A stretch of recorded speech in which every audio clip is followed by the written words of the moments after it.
We have got a fantastic lineup of activities today. So after I've unveiled the statistics in the 2025 report, we will have our reactions from our panel of distinguished speakers. We will be sharing more insights onwards, and we also have an address from the Minister. Unfortunately, she is not able to join us today, very last minute cancellation. She has, however, recorded a video for us to play with her key message.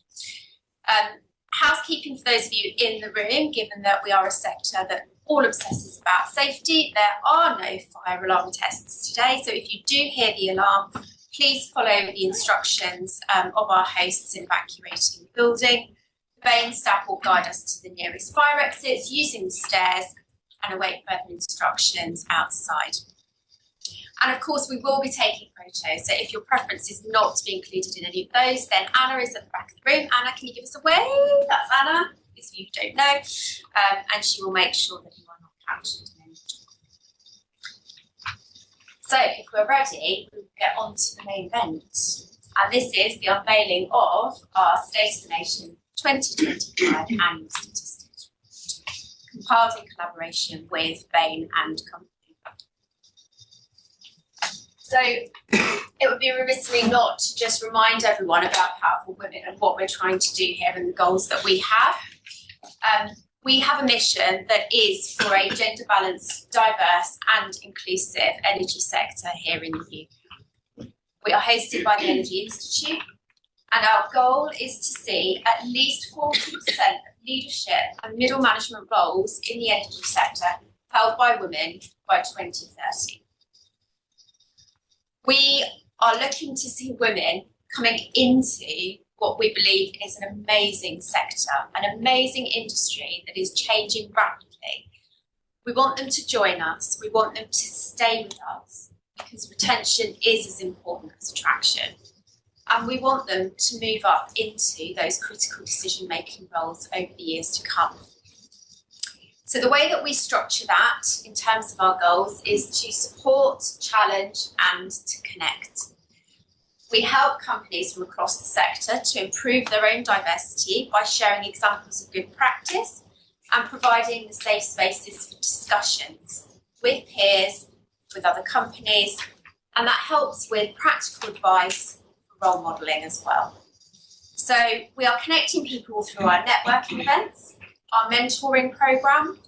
Allies and advocates can get involved, and we have partnerships with like-minded organisations because collaboration is really key to helping us achieve the goal that we have an ambition to deliver on. And last but not least, and perhaps most importantly I would say, is that we create that challenge, the challenge for everyone to join us on this journey and to be part of this goal. Going faster, going better, and going together. And that's what today's all about. So we've consistently published the data that you're about to see since 2015. It has evolved and we have added to it, as you might reasonably expect. But with 5 years to go, 40% by 2030 is a bold ambition.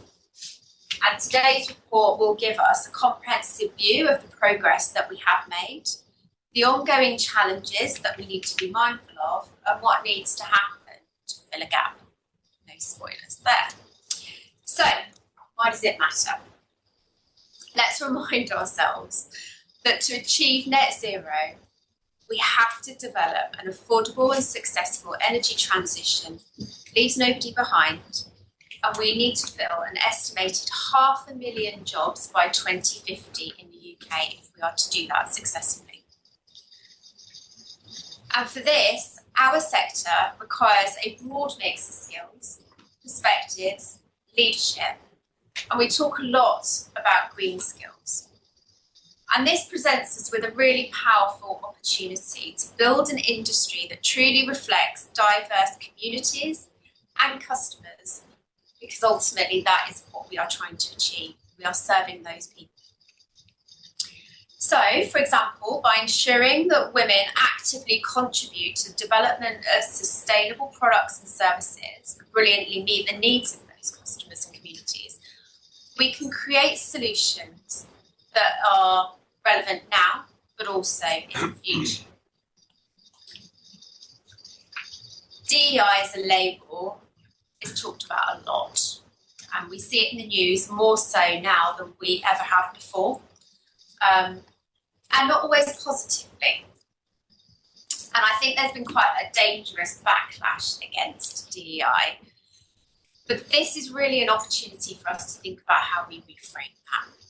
And I'm heartened that so many organisations are still holding their DEI activities true and being important to their ongoing ESG broader commitments, because we know that it's good for business, and we know that it is a strong factor in an ESG strategy that creates the backbone for many organisations.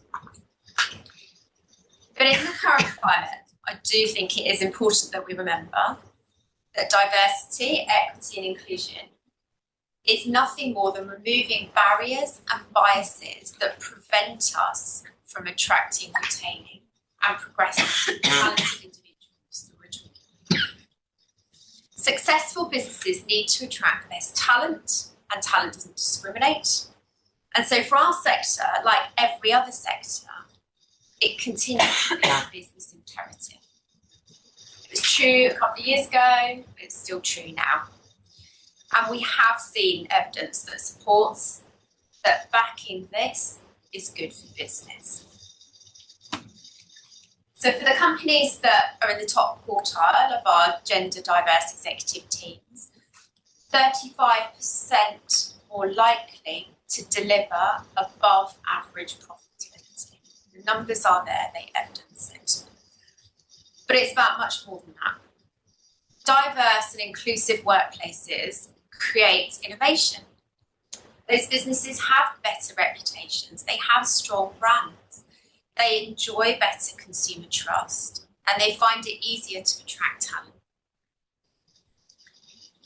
We also know that Gen Z will soon make up 25% of the workforce. In many of our organisations, we are seeing ageing populations and lots of retirement happening.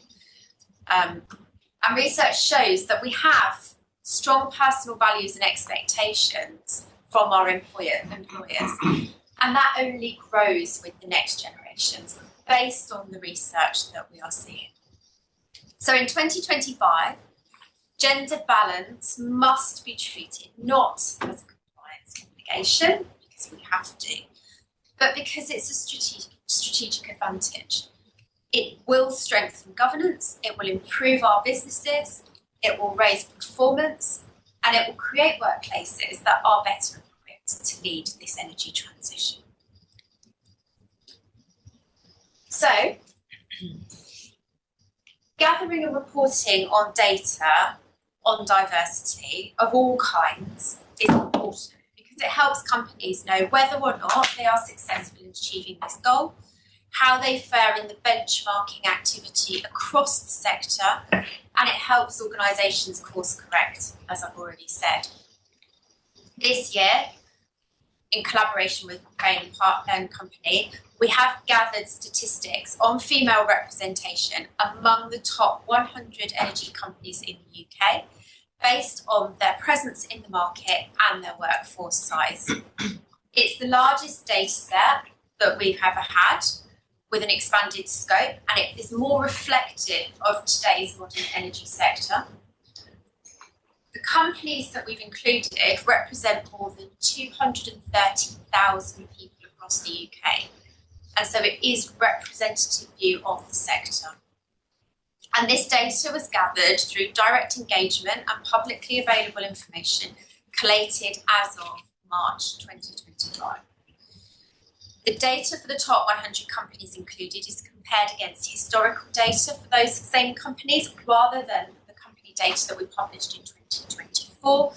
And so we're using a baseline that ensures a like-for-like comparison, and that gives us the clearest possible picture of year-on-year progress and the trends that we are seeing in female representation. Are we ready for the results?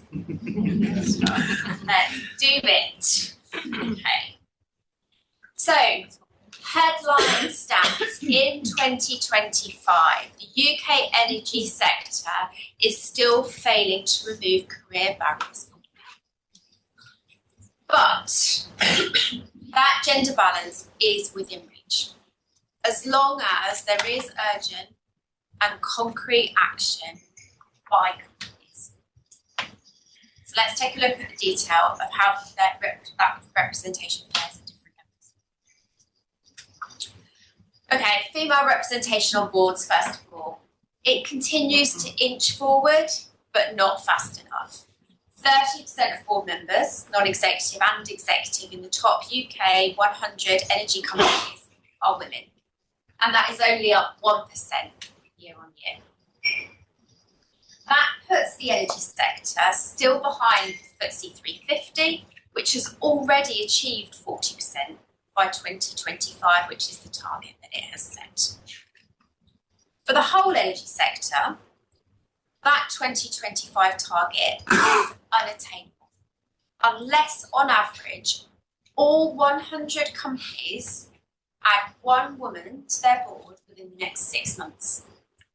That's what needs to happen. On a more positive note, if we're looking at individual companies, the number adding women to their boards last year outpaced those removing them. So 20 boards added at least one woman, 7 boards removed one or more. So we are seeing some signs of positive progress.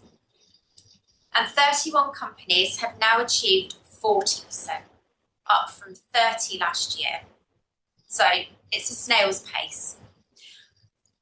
Most shockingly, I would say, is that 15 companies still have no female board members at all, which presents an outsized risk in their world today. So if we turn our attention now to executive directors on board, the report reveals that there is still a significant gap in female representation in the top positions of influence, and that is continuing to hinder progress across the sector. Women hold just 16%, 16% of executive director roles on boards. And that again is only up 1% year on year. So we looked at 5 key decision-making roles of CEO, board chair, CFO, CTO, COO, across all levels of female representation in those positions. It's low at below 20%. There are only 8 CEOs and 9 board chairs in the top 100 companies that are women. CFO has the highest female representation, holding 16%. But still optimistic, so I'm going to champion the fact that 5 of the 9 female chairs and 3 of the 8 female CEOs and 8 of the 13 female CFOs that we have seen appointed were done so in the last 2 years. So we are seeing momentum and it is building. However, the lack of women in those key decision-making roles on boards remains a persistent challenge, and shockingly, a massive 73% of companies still have no female representation of women in executive directors on their board at all. 73%. So that underscores the importance of intentional succession planning, as well as the visibility of role modelling from the top and removing the bottleneck of leadership pipeline. So let's find out what's going on for women in leadership levels across these organisations, which is defined as executive committees and their direct reports. So this is only our 3rd year of publishing this data, and it is on women in leadership and middle management. So that represents 2 levels below leadership, as previously defined. And so it's a little trickier for us to get trend lines, but obviously we will build that over time. What we are disappointed to see is that there has been no progress since last year on female representation at a leadership level, with women in 34% of roles, which is exactly the same as it was in 2024. So while this evidences higher representation at board level and executive director levels, and is actually pretty consistent with the progress that we see in the FTSE 350, the lack of progress and improvement as a potential slowdown in momentum in recent years is challenging. So, for example, last year we saw a 3% increase from 2023 to 2024. This is not a picture that I would expect to see in a booming and growing energy sector, given the number of new roles that we are creating and the talent that we are attracting.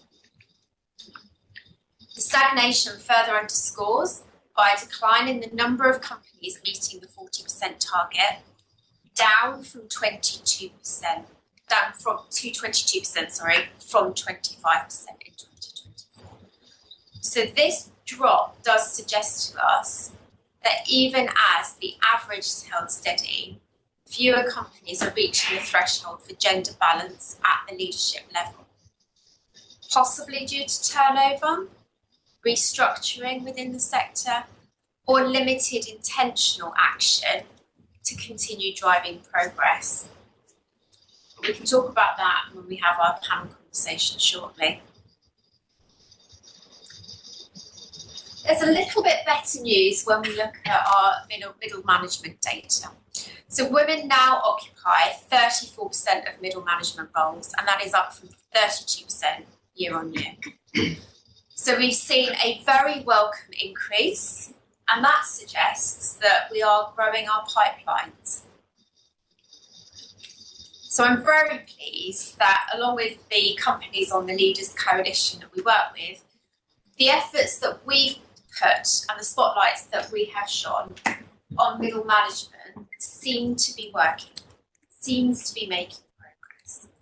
And this was initially driven by our research with Bain on the barriers that women face at this level and how we can become intentional about overcoming those.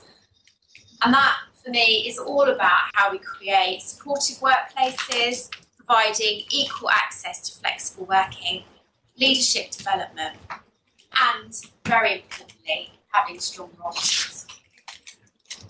Middle management remains one of the most critical leverage points for long-term change, and these are the roles where emerging leaders will build experience, develop confidence, and begin to shape company culture. We have to maintain this focus, particularly at this level, because we are building the pipeline today for our tomorrow. So we look forward to seeing the numbers continue to rise towards our 40% target for 2030. So, snapshot, let's sum up where we are. I know a few of the headlines, the progress that the sector has made since 2024, comparing the same 100 companies over the past 2 years. So just, I'll underscore again a note on the availability of data. We rely on this data to give us an accurate picture, and unfortunately, not all companies were able to provide us directly with the numbers on women in leadership representation. So that was only 37% on leadership, and actually when we look at middle management, that was only 32%. So, however, the companies that did represent by far the majority of the data that was collected are the largest employers in the UK, and they represent about 60% of the workforce. So whilst we didn't have a complete data set, figures still provide us with a strong picture of progress. I think really importantly, it does signal that there's a job to do, because if these companies are not tracking the data or not providing the data to us to enable us to track it, then how do we know how the sector is faring? And how do they know if their talent programs are working? We have seen some great case studies though, and particularly if you download our report, and there are QR codes all over the place to be able to do that yourselves, you'll see those case studies from SSE and EDF on how they've made great progress around tracking data particularly, which should serve as a point of inspiration for others.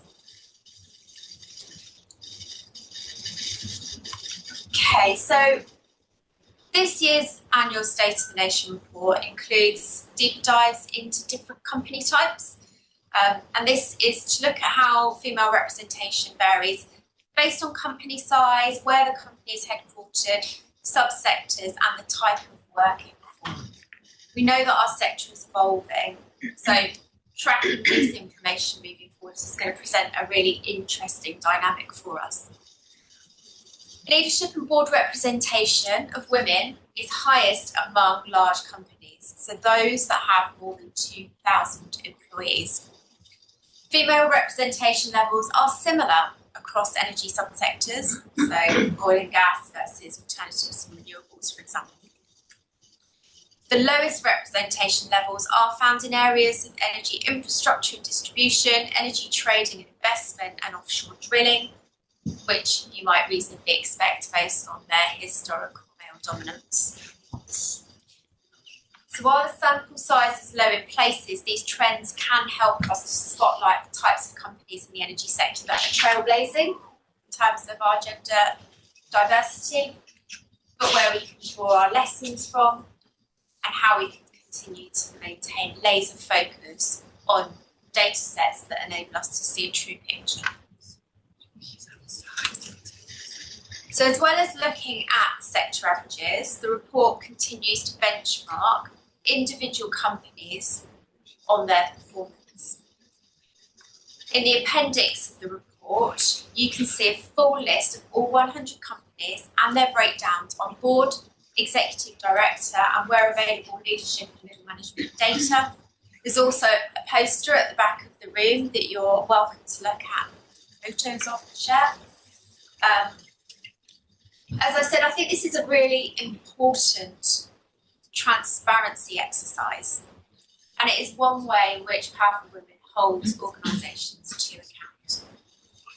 We want to celebrate the top 10 performers, many of whom have exceeded the 40% gender parity and beyond targets, and that shows that there has been a concerted and very visible active effort to drive that progress. However, only 5% of companies have reached 40% at 2 or more of the 3 levels tracked across board, leadership and middle management. Just 3 companies, BP, Good Energy and Telecom Plus, the parent company of Utilities Warehouse, have achieved all 3. These companies represent different subsectors and sizes. And what that shows me is that progress is possible across the full breadth of the sector when it's made a priority. We have 5 years to go. And while this year's analysis shows us stalling on leadership, our 40% targets do remain within reach, as long as there is targeted and intentional action by our company leaders now to make progress.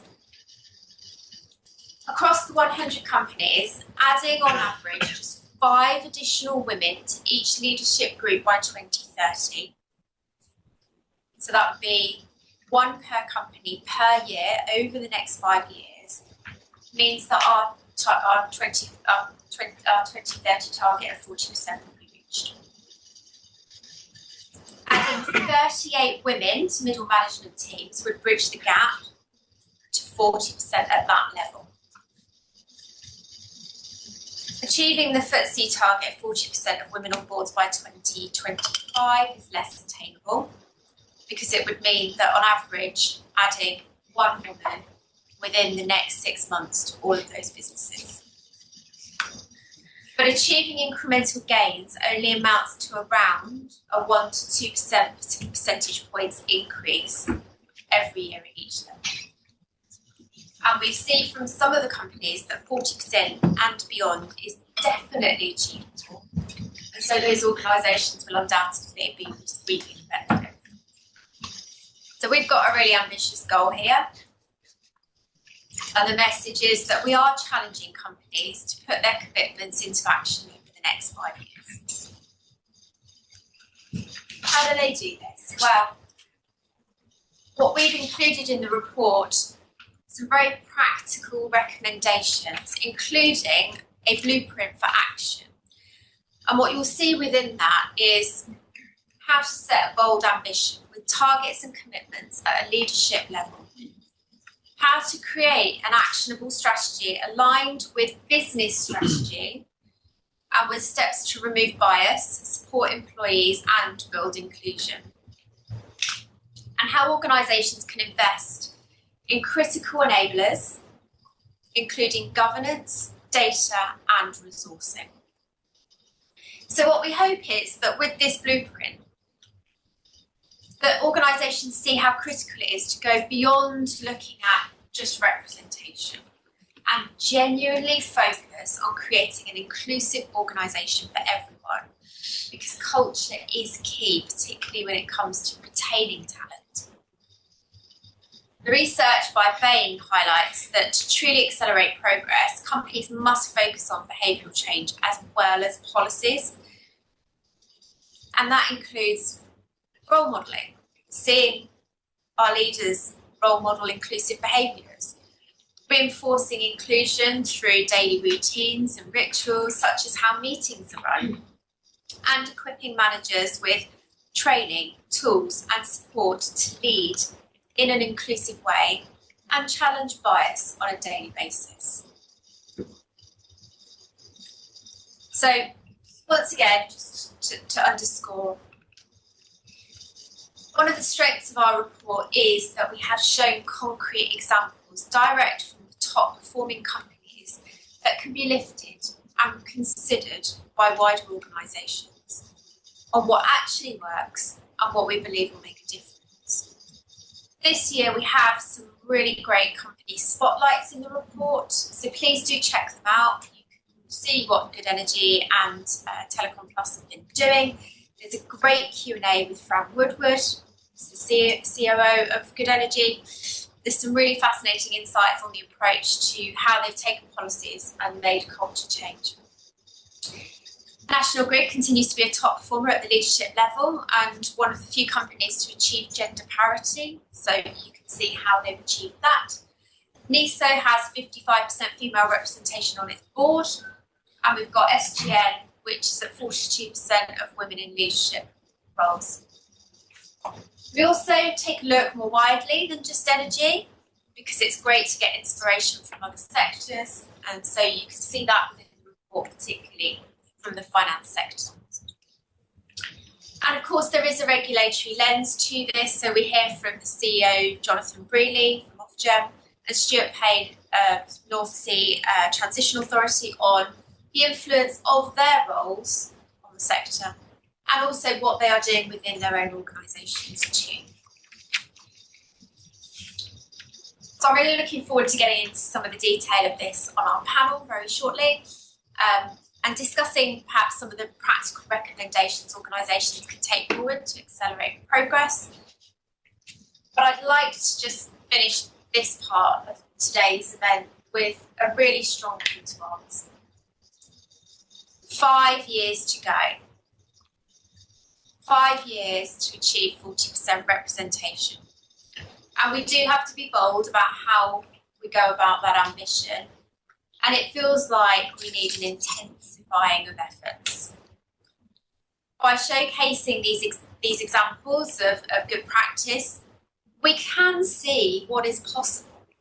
And that means that we can learn from it and shortcut progress. We don't have to reinvent the wheel every single time. We also know that despite what we've seen in the media and the current backlash, removing barriers to attracting, keeping and progressing the very best talent makes sound business sense. And we aim to spark a transformational transformative acceleration and progress across the energy sector. So my ask is that companies go away, take these reports, look at your own data, look at everyone else's data too, and commit to really moving the needle towards the 2030 targets. Employees, challenge your employers on what you need from them. For our regulators, let's ensure that we hold companies to account for the targets that they commit to delivering.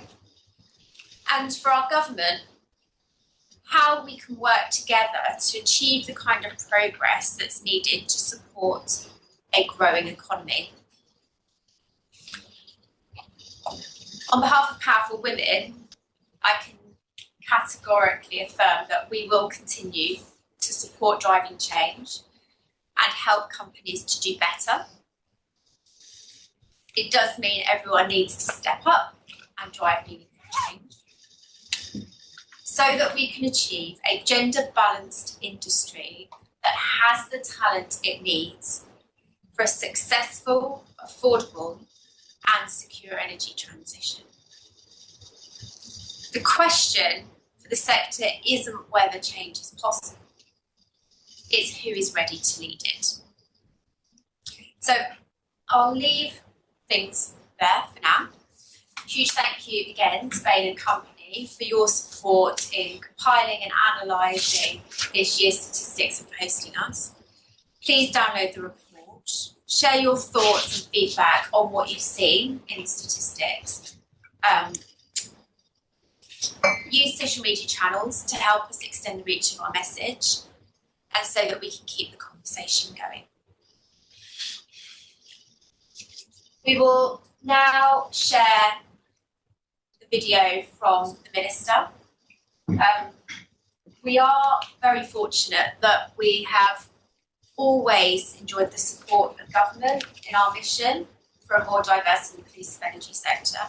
As many of you will know, we were founded by the Energy Minister at the time in 2014, Paris Verma.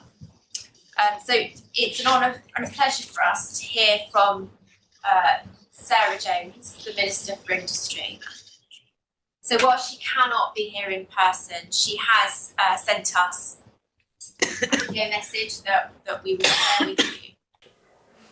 Good morning, everyone. I am so sorry I can't join you today. I have to do a debate in Parliament on space, and it was set at the very last minute. There was nothing I could do, but I really wanted to be with you, so I wanted to, at the very least, send a message. Firstly, I want to thank you for the incredible work that you've been doing for more than a decade now, shining a light on inequality and holding industry to account. And second, I want to be absolutely clear that this government shares your commitment to improving diversity in the energy sector. Not just because it's the right thing to do, but because it's an essential part of our mission to make the UK a clean energy superpower. Let's not forget, we're in the early stages of the biggest and most important energy transition in history, and our energy workforce is therefore growing at an unprecedented rate. So we simply cannot afford to have half the population unsure if a career in energy is right for them. We need the brightest and the best minds from every section of society to help us make this transition a success. Third, as your report shows, we've got a long way to go. The same old issues are holding women back at every level, whether it's unmanageable work-life balance, limited progression, or being undervalued or under-supported. And that's reflected in the fact that 15% still of the top UK energy companies don't have a single woman on their boards. Clearly, we need to do more, both to recruit more female talent, but to support them and tackle that mid-career exodus. When I came to speak to you last November, I promised we would do something about this, so I can tell you that we are strengthening the laws around equality through the Employment Rights Bill, including requiring employers to publish action plans alongside their gender pay gap figures. We're also reviewing the parental leave system to ensure families have the best possible support, And we're putting social inclusion at the heart of our clean energy workforce strategy, which we're developing at the moment, very excited about, and we're launching this summer. That strategy will focus on recruitment, retention and progression at every level. From improving data collection so we can better track progress, to ensuring job adverts are targeted at the widest possible pool of people with genuinely inclusive language. I'm developing, alongside our energy plans, our industrial strategy. If you look at the announcements we'll be making in the spending review today, in the industrial strategy, in our infrastructure plan, and in that all-important clean energy plan, it is clear that those roles are still dominated by men. We need a modern workforce making the most of all the brilliant female talent we have today, and I want to work with you to deliver just that. So I hope to see you in person soon, and congratulations on all the work you do. Colour palettes going on there. So look, we've got a brilliant panel. I'm delighted to moderate this. My name's Nick Waite. I'm the Chief Exec of the Energy Institute. We're really proud to host Powerful Women, and I also sit on the board of Powerful Women. You've already met Monica. Just on behalf of the board and the Powerful Women team, to say how delighted and thrilled we are to have Monica as our chair. Far end, Olga Muscat, who's senior partner at Bain, has done a fabulous job on the numbers. Sometimes you partner with companies to do these things and they sort of go through the motion. This is a real passion for Olga. She's done an amazing job. Elliot Ray joining us, the MBE, the founder of Parenting Out Loud. There are very few male role models in the DEI space. Elliot is one of those role models. I look up to him for the brilliant work he does. His face was plastered in Leicester Square on a great big billboard just a few weeks ago, which is amazing. And lastly, but definitely not least, Courtney O'Hara, who is the president for National Grid Electricity Distribution, and she is the chair of the Powerful Women Leaders Coalition. So look, we've got about, I think, just shy of an hour. We will be taking questions from the audience as we get into this. If you've got burning questions, please be ready for them. And we'll be taking questions online via Slido, via an iPad that I'll be receiving at some point during the proceedings. So I guess to get us going, I'd love to hear sort of immediate reactions to the statistics, what's disappointing, what's encouraging, and maybe Claudie, kick off with you. Thank you. Morning, everyone, and a big shout out to all of my colleagues on the Powerful Women Leaders Coalition. I can see many of you in the audience today. Bittersweet. I think we have made some progress, and I think we've got to hold on to that, and particularly this year, and we can't allow any slowdown. And we talk about pace a lot, and we're trying to get an acceleration. I think that's the challenge and the disappointment, that we still haven't reached an acceleration point. The stat I like the most, if I'm allowed to have a favourite, is middle management, because we have made a 2% point change positively year on year, and that is a huge focus of the Leaders Coalition. And we are really actively looking at those barriers and how, as the top 16 energy companies across the sector with our regulators, can continue that progress. Yeah. We know that's the foundation of future leaders. They're the ones that are going to drive the culture once we're gone. They're the people who will take it forward. So bittersweet, we've got to focus on acceleration, but I think we've seen a really good unlock on progress on middle management, and we have to see more of that. Absolutely. So Olga, I mean, you've been closer to these numbers than virtually anybody. What's surprised you, disappointed you, excited you? So I am not surprised. Before I kind of get to the fuller answer, just for Olga Muscat, senior partner at Energy Practice at Bain Company, it's the third year running. We are supporting Powerful Women in this area. We're very proud of our support. And as Nick said, we cannot do the analytics, the data gathering, and the numbers behind. So why am I not surprised? The core job of Bain Company, what we do most of the time, is help companies on complex transformations. And this is nothing else than complex transformation for individual businesses and for the industry.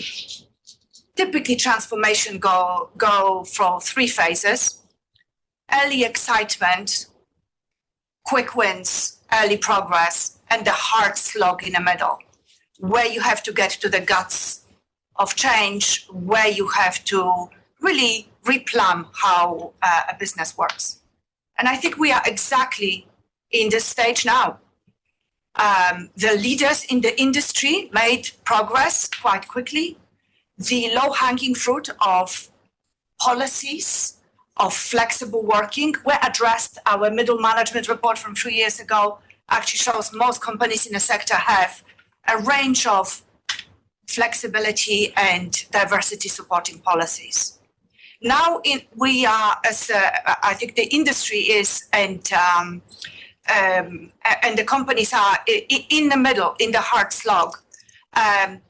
The areas of the businesses that are leading and the areas of the business when you do normal transformation that were enthusiastic already changed. But you have to go to the wider industry sector, and in the progressing businesses looked at equitable talent journeys and at real inclusion in the workplace. And there is a much bigger change than HR policies. And this is where progress is more difficult and slower. So it is a bit of touch and go. Looking forward, it is the companies that are on the panel, like National Grid, like the companies sharing the case studies, doing outreach to more businesses and helping them, which I think is going to be very important for the industry. Not everybody has the resources to really think how to change. And also, this is not area where the industry should have a competition. This is the area where industry should collaborate and learn from each other. So, Elliot, you bring us a slightly outside Powerful Women perspective. Love to hear your sort of broader perspective, seeing the data. Yeah, so good morning, everybody. I'm generally a very positive person. I spend a lot of time smiling. I freak people out sometimes by how much I smile. It's a natural disposition. But there wasn't too much to get excited by reading the report. I think seeing the stagnation in progress of representation is disappointing. But I think the biggest thing for me was the retention issues. Reading in the report that a lot of women talent feel undervalued and undersupported. And the core purpose of my work is to look at culture change, behaviour change, male allyship, parenting out loud, equal parenting. And when we read the retention issues, that is a real, I guess, signifier around the culture and intent from that organisation over and above just the representation. So I definitely want to talk more about that as we go on. But to end on a positive, which is always good to end on a positive, there was some recent progression. We've seen that 5 of the 9 female chairs in the sector, 3 of the 8 CEOs, and 8 of the female CFOs have been appointed in the last 2 years. So we hope to think that's a result of recent momentum, recent focus. So the conversation is how do we build on that? In 2 years' time, hopefully we come back and that number has at least doubled. Yeah, fingers crossed. So, Monica, you told us the official line. What do you really think behind the numbers? I'll be a little bit more outspoken, I suppose, because I just don't think it's enough. It doesn't go far enough. And when we look at it, yes, there has been a lot of progress in the middle management layer. That's brilliant because we are building pipelines. But the fact that there are still companies out there that do not have women on their boards is not on. It's not on. They're the most important positions in terms of how we drive culture change and see the importance and significance of women in decision-making positions.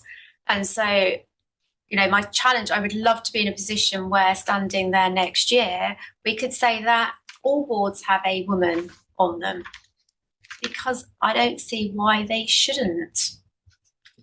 Well, I was going to come to that later, Monica, but let's stay with that because I think that is the most shocking statistic, and it's gone down, but it until that is 0, it's still a shocking statistic. I was talking to a few friends before we started. I won't name the person, but it wasn't me. And there's good rationale behind it. But she said, well, why don't they have just a token woman, just to kind of get the ball rolling? And that spirit, that was made with the right intention.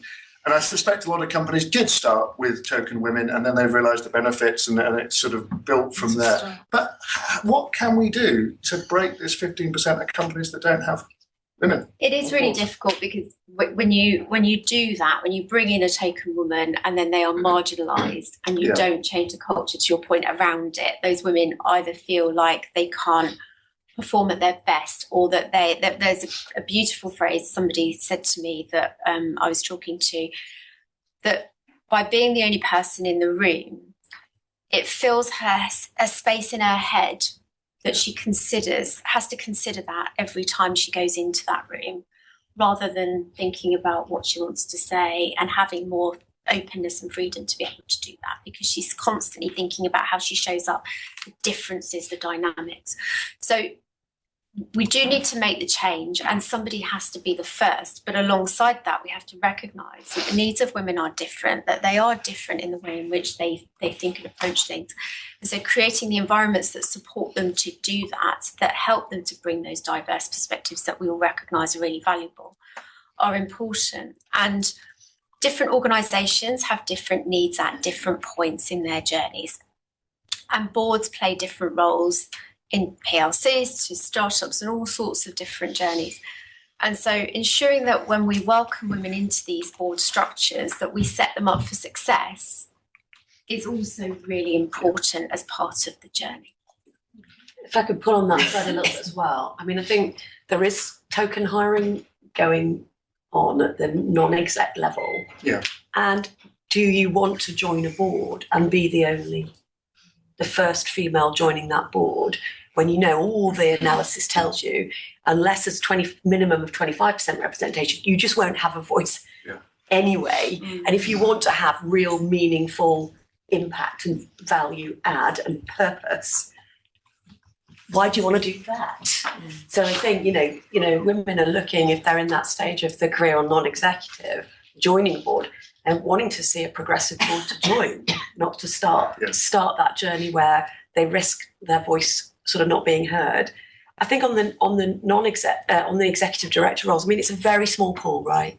It's very small. Yeah. And are we willing to think more broadly about the range of executive director roles and skills and capabilities at the executive sort of board level? Otherwise, I think it's a very, it's. And look, I think just to qualify the question, I mean, I don't think the person that made that point was doing it in anything but a positive way. But there's this sort of virtuous circle. Companies like BP, 55% women, they can attract more women. National Grid, similarly, can attract women. Those companies now with I would not join a board with no women on it, for sure. I'm saying that out loud. And you can always hold me to that. So, I don't know how we circle that. Maybe we'll come back to that. But there's a broader context going on right now. We're in this sort of perfect storm of a DEI backlash and a net zero backlash. Both are playing out on both sides of the Atlantic. Monica, you talked about that. You talked about it making business sense. But I'm just keen to understand, what can we do? And of course, within that, there's sort of the male perspective. Maybe when it comes to you first, Elliot. I mean, I saw a post you put out last week referring to all the sort of white men who feel that they're being passed over for opportunity right now. Do you want to maybe comment on the sort of male perspective of that, and then we'll broaden it to sort of the business perspective? Sure. So I think we all know DEI has been dragged through the mud in the last few months, thanks to Trump. But the facts haven't changed. We all know what it feels like to work in an organisation where we truly feel supported, where we want to be there, where we care for each other, where we feel like our leaders care for us, where there's diversity of thoughts, diversity of experience. We know those organisations perform better. The results are there to see. That is factual. So regardless of the current rhetoric, I think it's really important that we stay on course first and foremost. I would say that there is potentially a case for changing how we frame DEI. The report you're referencing there, Nick, was a recent research study done by a former BBC journalist who has set up a YouTube channel and a show about white men at work. And some of the research came back, and 41% of the white male respondents felt like they had to walk on eggshells at work. 33% of white young men felt like they had they'd missed out on recent opportunities for promotion due to their identity. And potentially most shockingly, 24% of the white male respondents felt their mental health has suffered due to recent diversity drives at work. You're laughing on the front row. So regardless of how we feel about those statistics, that potentially probably is the reality for some of the people in some of your organizations. Working across industries, I know that has been some of the feeling from men have felt left out of this conversation. I think when we're reframing DEI, it is also about how we bring men in to that conversation. First and foremost, because they all have challenges too. Male privilege obviously exists, but we can all have complicated lives, and it's important that we think about that. We all go through loss and redundancy and financial issues and marriage breakdowns, etc., health issues. But also, we need those men involved in the conversation. We know that the companies that have more male allyship are more likely to reach their gender equality targets. And it can be done. Men want to be involved in this conversation. I'll never forget, a couple of years ago, I went to the Belfry in Birmingham. You may know it's a lovely, lovely golf course. And I was doing a talk for an engineering company. So there were 200 men in the audience, about 20 women. They were all senior engineers, and they were there for a 2-day jolly, basically. And that was on at the end of day 2. And the Guinness was flowing, the Ray and Nephew were flowing. They were having a good time. And I was pretty nervous because I was booked as the after-dinner entertainment. Now, my wife thinks I'm funny, but I'm not a comedian. So I was pretty nervous about this. So I was sitting down drinking trying not to drink my wine, actually. I was drinking water and talking to some people on my table. And I thought, I'm going to rejig my presentation. I'll give away a whole load of books. I'll do a quiz and give away a whole load of books to the winning table. And I bribed their attention, and it worked. Great tip. Bribed their attention, they were in. We spoke about mental health, around flexibility, around parenting and fatherhood, and really, really good session. So at the end of that session, this guy put his hand up and said, "Elliot, can I come to the front of the room?" And I said, "Of course, come up." He came up to the front, took the microphone, and said that his son is transitioning, started hormone treatment, which he supports. But just in case you see me distracted at work, this is why. Okay. He sat down. Another man said, "Can I come to the front?" Took the microphone, said, "My wife's asked for a divorce. I have two kids in this marriage, 2 kids from a previous marriage. Just in case you see me distracted at work, this is why." And there are a queue of men waiting to share their stories. A bit like free therapy. But what it told me is that I walked into that room making assumptions. I assumed that those men in the room were not interested. They were not interested in inclusion. They were not interested in conversations about flexible working, around parenting. I, as someone who does this work all the time, made my own assumptions like we all do. And I think any room that you go into in your workplace, there will be men in that room who we probably make assumptions about, and we're very good at masking what's going on. But if we know how to engage with them, we can bring them into the conversation. And I think based on the recent DEI backlash, the reframing is necessary. I think we have to understand that we all have complicated lives, and how do we bring those men in not only for their own benefit in regards to how do we help support them, but also how do we make sure they are male allies, they are contributing to the culture that's going to increase female representation in our organisations. And I think that's such a powerful point. And I was in Aberdeen a few weeks ago, and for our audience in Aberdeen, this is a real challenge right now, sort of an industry that feels like it's in decline, a lot of it around white men and traditionally those sorts of roles that are under threat. And I think when people are backed into a corner, they tend to bite. And so, Cordy, from a National Grid perspective, you're on both sides of the Atlantic. You're sort of in the midst of all of this. Yep. You've talked a lot personally about inclusion. Can you talk about how a big company like National Grid is navigating this environment? Yeah, I mean, I think we're focused back on why are we doing this? Because I don't want us to lose the reason we started this. And our context is only further reinforcing the reason why we started this. So why did we start it? Because it was just good for business, good for customers, good for employees at the highest level. And it was about having a place at work that was inclusive, equitable, enjoyable, where every single person has the opportunity to reach their full potential. Who could argue with that? And that rationale plays out into all the business statistics that you mentioned in Monaco. You're more likely to perform better financially. So, why are we doing this? It's good for business, it's good for customers, it's good for employees. Has our context changed such that we would move away from that thinking? We're doing a once in a generational shift in our energy systems, where the underpin for economic growth and jobs in the UK, energy fuels society. We've got this constant balancing of security, affordability, clean. I think we need the best people from the breadth of society to engage in that discussion at a moment in time when it's both accelerating, the pace is accelerating, and the scale is accelerating. I want the best talent in our sector from the broadest range of perspective to help us deliver this once in a generational shift. And we can all debate, the different elements of the trilemma. Underpinning it is, we've got to find out, chart our course. We need the best people in a growing market to do that. 500,000 jobs, 500,000 jobs. And underpinning that, to be treated, to get into this industry, to be treated fairly and with respect and have maximum opportunity for progression.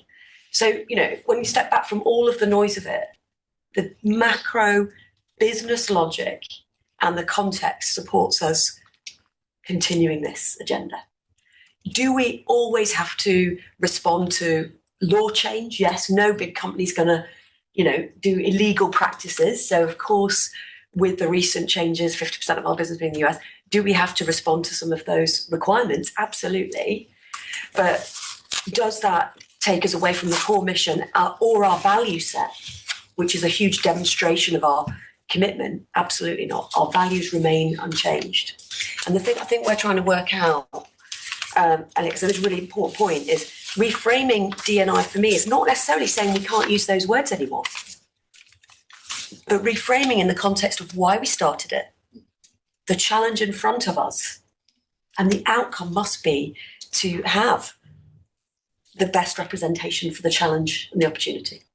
So that's how I think we think about it. So I don't think anybody would disagree with that. So, but something is broken in the sort of linkage, and maybe you can draw Monica and Olga in on this in terms of the sort of how do there's a communications gap here then, because that message is not landing to the 15% of companies that haven't got any females, et cetera, and many more.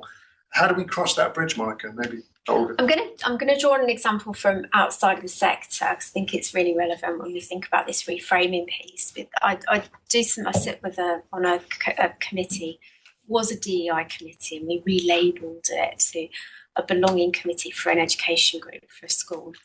And parents had got very animated about the DEI label and about the woke agenda and what was happening in schools and Andrew Tate and all of this sort of backlash around actually what is the role of in education? How do we bring through the next generation and make sure that they understand the right values, and what roles do schools have, and what do parents need to do, and where does responsibility sit? And then these children grow and then they go into the workforce, and how do we make sure that they can have amazing careers and that they are well set up for that? And everyone got very animated about DEI as a label and that we shouldn't be talking about this and that. And you go back to why are we doing this? In that context, actually, we just want our children to be happy learners because they do better when they're happy, and then they will be more successful. And that happiness comes from a sense of belonging and feeling like they belong in that school environment, that they have friends, that they do activities that they enjoy.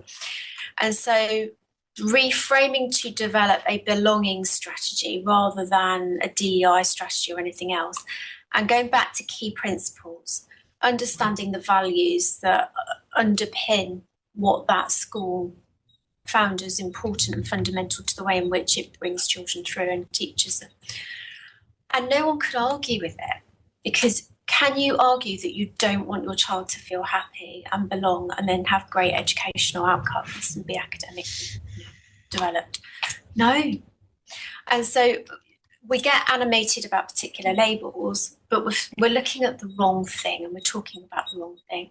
I think for me, and I talk to a lot of women, particularly in the sector now, in this capacity, there are still organisations where there are no sanitary bins in the toilets for women to use.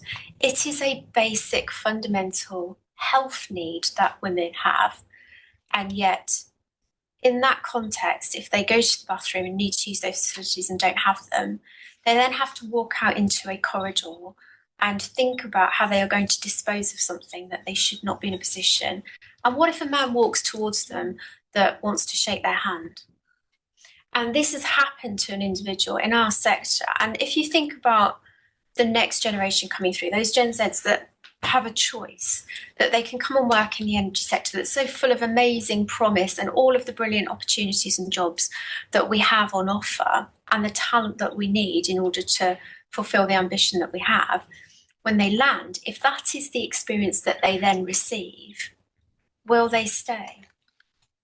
So that there is a point around the fact that women have different needs, and the way in which they come into the workplace is different. And sometimes we are in a sector that perhaps hasn't always been designed for them in that sense. So we'll come on to some of the practicalities and the good practice, but Olga, you want to jump in on this? Yeah, I just wanted to approach it from a different angle.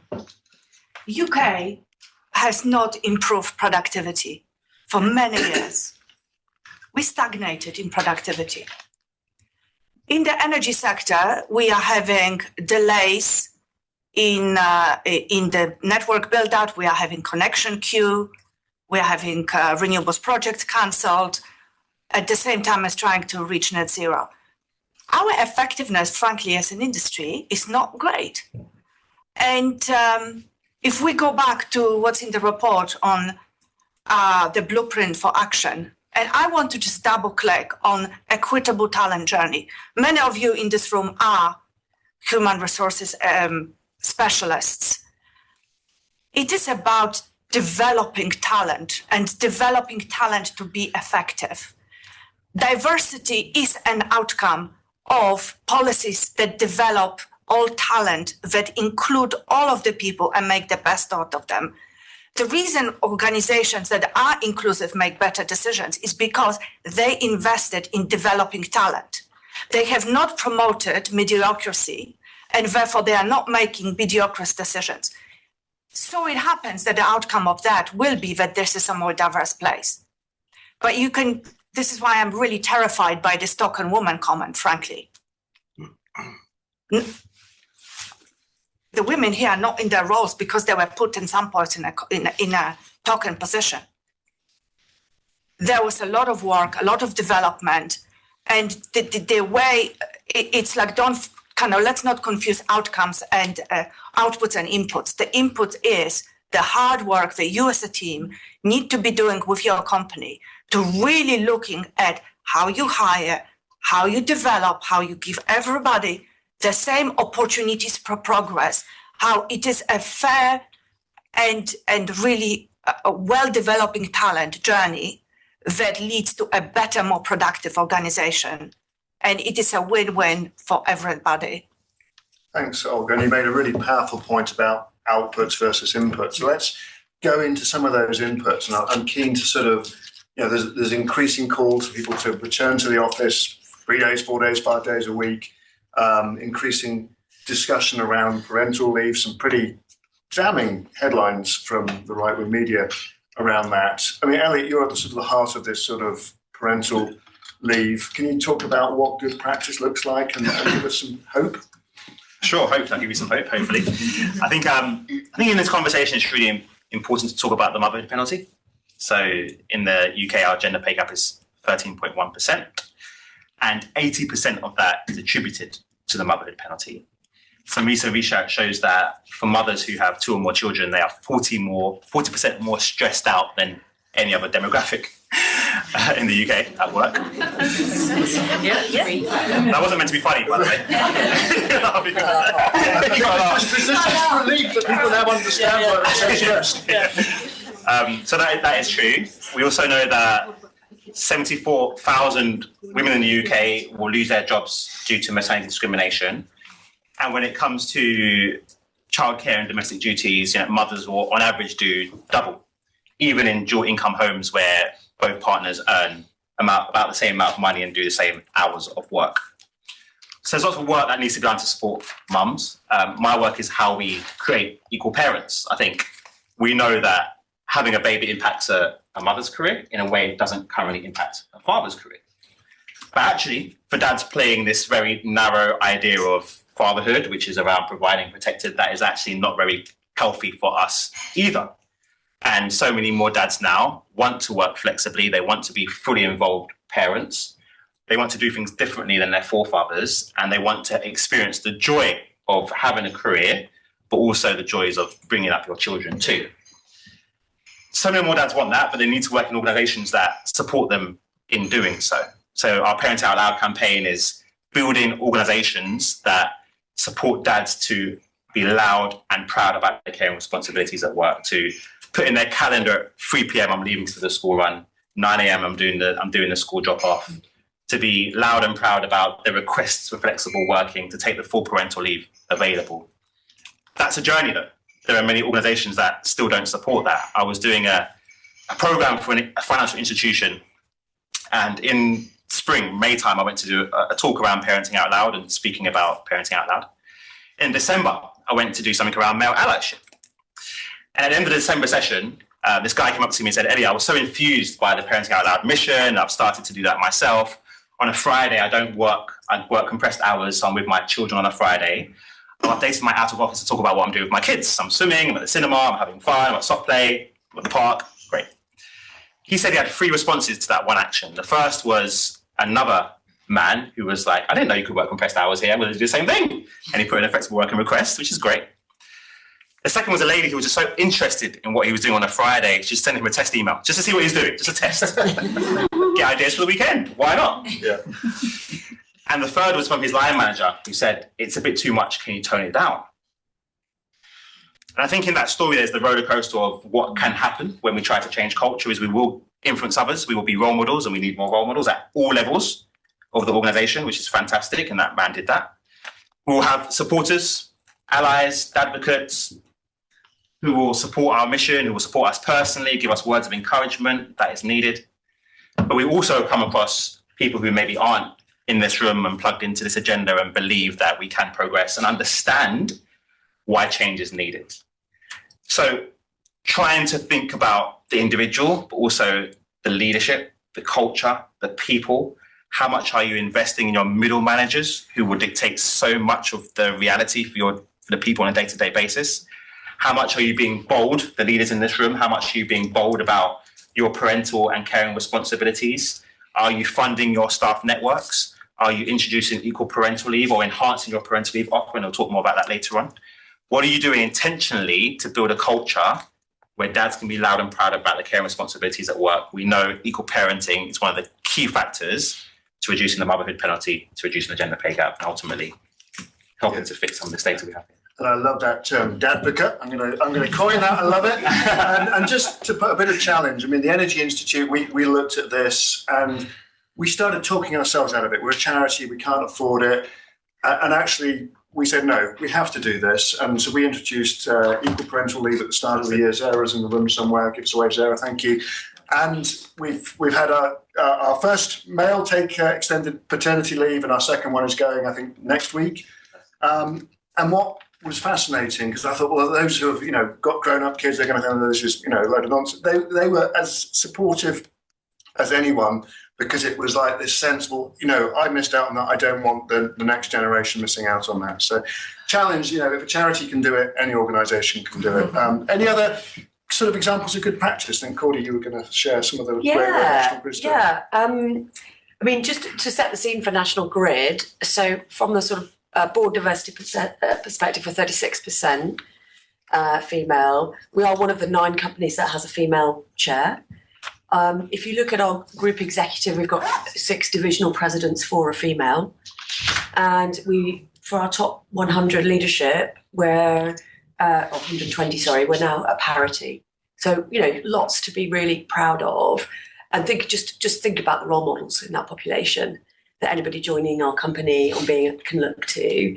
And middle management is our big area of drive and focus, and there's a huge interaction with our field force. 70% of our work is done in the field. We've been really focused on inclusive hiring, supportive working environments, and being very, very intentional on culture.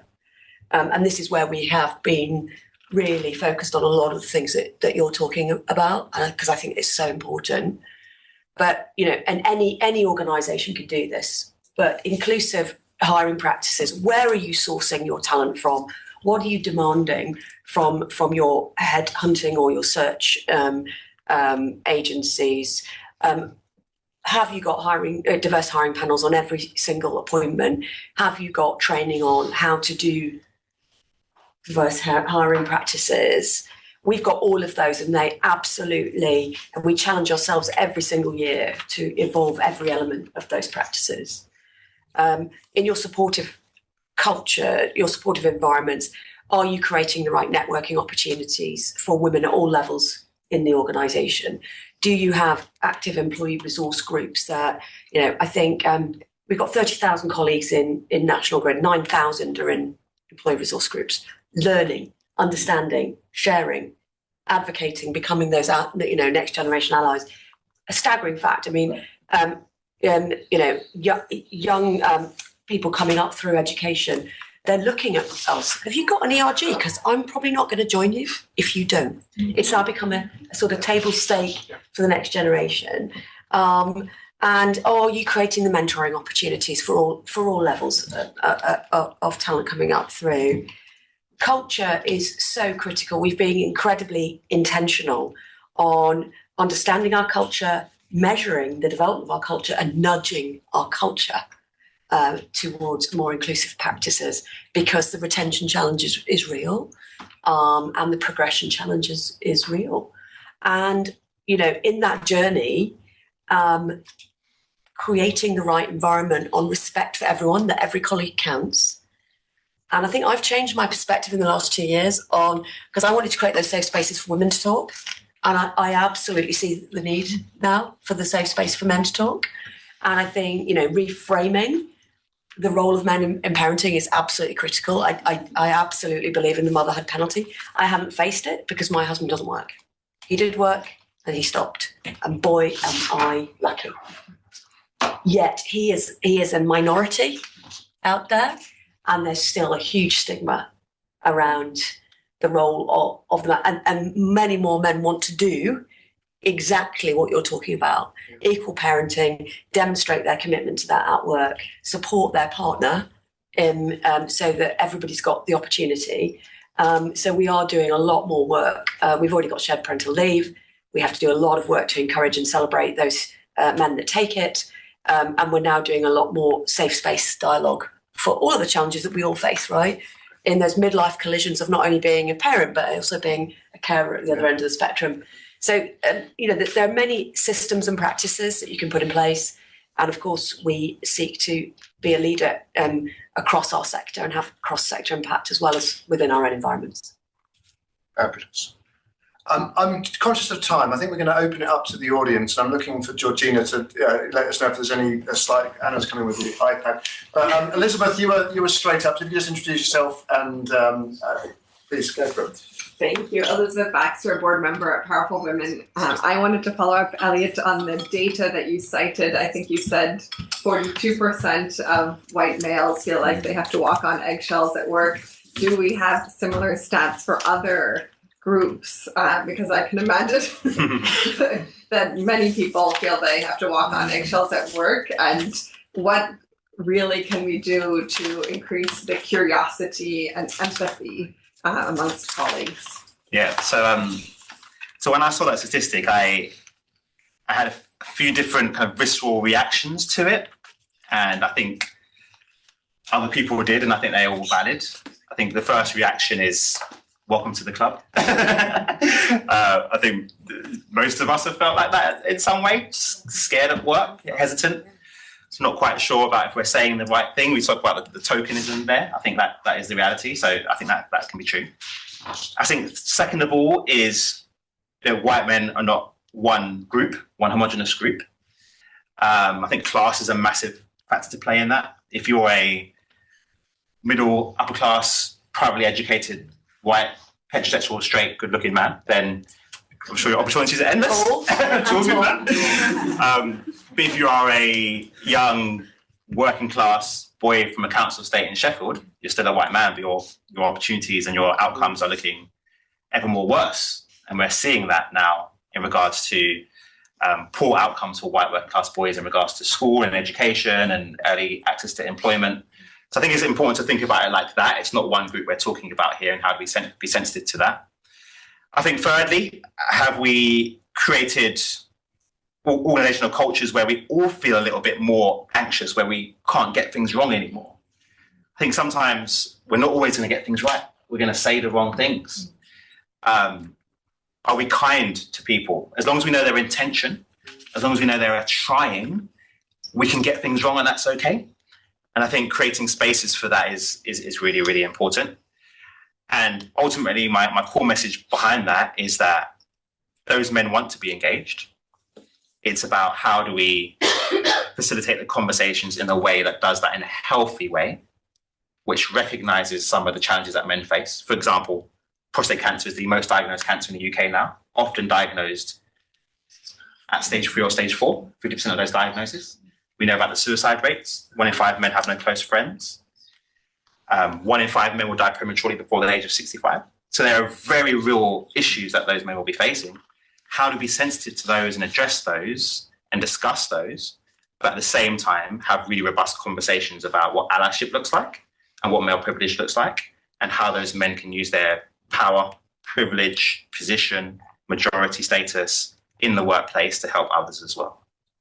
But I would love to talk more about that afterwards if you think. Fabulous. I've got a couple of questions online. And we'll come back to the room. So a quick fire question for Olga. So I think this is a very quick one. How are the 100 companies chosen? And there's a question on the sort of the completeness of the data set. The person asking sort of, don't people have to disclose all of this for gender pay gap? And I've got a question I'm going to address at Monica. But Olga, the 100 companies. So we looked at the 100 largest companies in terms of UK-based employment that are involved in the UK energy sector, and kind of that was the list that was used. The list evolved from the list we had in previous years because there were mergers, there were companies that were exiting UK, and companies that moved to emphasize other kind of business lines, and the divisions that are involved in energy has shrunk. Therefore, we had some additions and some companies falling off the list. Brilliant, thank you. And Monica, the question, which I think would be great for you to kind of respond to, is sort of how we've heard from a big company how they sort of implement these changes. How, from your experience, has it worked in some of the smaller companies you're associated with? Yeah, I mean, I was reflecting on the point that Cordy made around the workforce coming in has expectations and is starting to drive a lot of change. And I think within organisations of all sizes, we are starting to see more of that happening. For businesses that are at the slightly smaller end of the scale, sometimes you have more opportunity to influence, because when you take one hire, it's bigger impact because you have a broader remit and ability to influence. I think one of the challenges with that is we don't want people to become poster people, and it's not their job to be, hey, I'm waving this particular flag or representation. And actually, it's for the organisations to do that.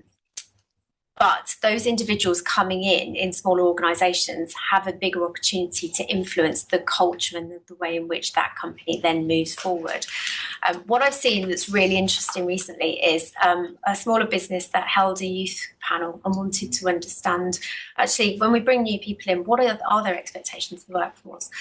And one of the really interesting insights is that to echo Corley's point, they want to see that this is an organisation for somebody like them. They want to see that they fit. And that might be that they're looking for a resource group. It might be that they're looking for flexibility and that there's no bias around flexibility. It might be that they're looking for more female role models so that they can see career progression, whatever it is. But there is a way in which that influences and shapes the organisations. I think the final thing that I would say is that ultimately it's leadership, right? And irrespective of the size of organisation, if it's a priority for leaders and leaders drive that as an outcome, and we know what gets measured gets delivered, it will happen. And I think that's one of the things that comes out from the data this year is good practice exists in the largest companies, medium-sized companies, and publicly owned, privately owned. It's about leadership. So I think I'm just looking at the back. We've got time for one more question. Team at the back. I've got permission from. So I'm going to go over here. Diana, I think you had your hand up. So. Hi, I'm Diana Davidson. I'm a fellowship board for the Energy Institute. I sit on the board there. I'm a fellow, been a fellow for a while. I want to target my question really to Olga, if I may. We're talking about almost 40 women who are sat on boards from your report, which is fantastic. These 40 women are to be applauded. But I just wanted to ask you how many of those 40 actually sit on multiple boards, because quite often that is the case where you have execs who, if you like, have a portfolio of boards they sit on. And this, I think, is something that the report hasn't perhaps identified or dug deeper enough to identify. And is that something that you think is important too? Thank you. Great. Thank you. Good question. So first of all, this is not a Bain report. This is a powerful women report supported by Bain. And I do not want to overstep or exaggerate our small role in pulling together the report. And I'm looking at Georgina, Anna, who has done a huge amount of work to pull it all together. It's a statistics we have not looked at. It is a good question, but equally, if you look at the other people who are on board, I am sure they are also sitting on multiple boards. If you look at many executives' career progression, when they are full-time executives, they can only afford the time and attention to only one board. So whether they are male, female, whatever representation they have, when they are fully time employed, they are going to just do one. I am on one board. I'm only allowed one, actually, by my company. And people who have then come towards the end of their career and want to still give to the society, they finish full-time employment, they typically then are on many boards. Therefore, I would not be surprised to see the women on those boards sitting on multiple boards and the men on those boards sitting on multiple boards. But it is a statistic we could look at next time. Is your hypothesis that women have fewer board opportunities than men? Is that why you're asking the question? No, I've just come across quite a few very able women, of which obviously Cordy is one. And clearly they sit on a number of boards because their skill set is finite and there's a rare gene pool, and that enables them to have perhaps a bit more flexibility than they would have had and opportunities that they would have had. And they're more prominent than perhaps others might be. And to me, that's something that perhaps we should identify, champion, but also identify that if we're looking at numbers, that sometimes these numbers might be duplicated. So we might not be looking at a true representation of growth, because these people might just be getting additional roles, not necessarily additional people in these seats. Thank you. I'd just like to add just one point to that, is that going back to my big passion for the blueprint for action and equitable talent journey, for all the HR people here, something for you to take on board. How many of your executive women in your organization are given and are taking advantage of the huge development opportunity that is sitting on a board of another company? The change in perspective, the individual growth that gives them, and the effectiveness that improves in the day job. And is it that in our drive for perfectionism, it's something that is not encouraged and feared because I cannot deliver it on my day job? So I'll take that on. So That's I know there's a gazillion more questions. We would have time afterwards you can speak to the panellists. Just one final question, and thank you for everybody that put questions online as well. So just a quick fire, final comment. So what's the one game changer in your view that would make a difference next year and put the sector on its path to the 40 by 30? And the similar questions come up online about sort of government. So we'll start from my right, Cordy, and then we'll go through one game changer. Let's not forget why we started. So we can't retrench. And I think the one big game changer is focus on the outcome. This is a growing sector fueling our economies. Let's do a sector-wide collaboration on industry attractiveness and broadening the talent pipeline. We could do that together and make a big step forward. So the one thing for me is it's simple. It's the leadership, it's the people around the top table. From all the companies that we've seen, whether it's in the energy sector or other sectors that have really made progress in this agenda, they have had people around the top table who have cared, who have been open to listening, to being coached, to taking action and committing over a period of time. And without that, we don't get progress. So for all the companies here, that's the challenge. People around the top table, you have to be committed over a period of time, and it can be done. Thank you. Again? I'm going to say mandate transparent reporting on gender and link it to executive accountability. So as if their bonuses depended on it. Very good. Olga, final word. Outreach from the leaders. Take another company under your wing, your supplier, your partner in a deal. Share your journey, share your experience, help the companies in the grey move to the red in the report. I love that. And there were some good questions on supply chain in the questions we got online, so thank you for that. Please join me in thanking my brilliant panel. Cordy,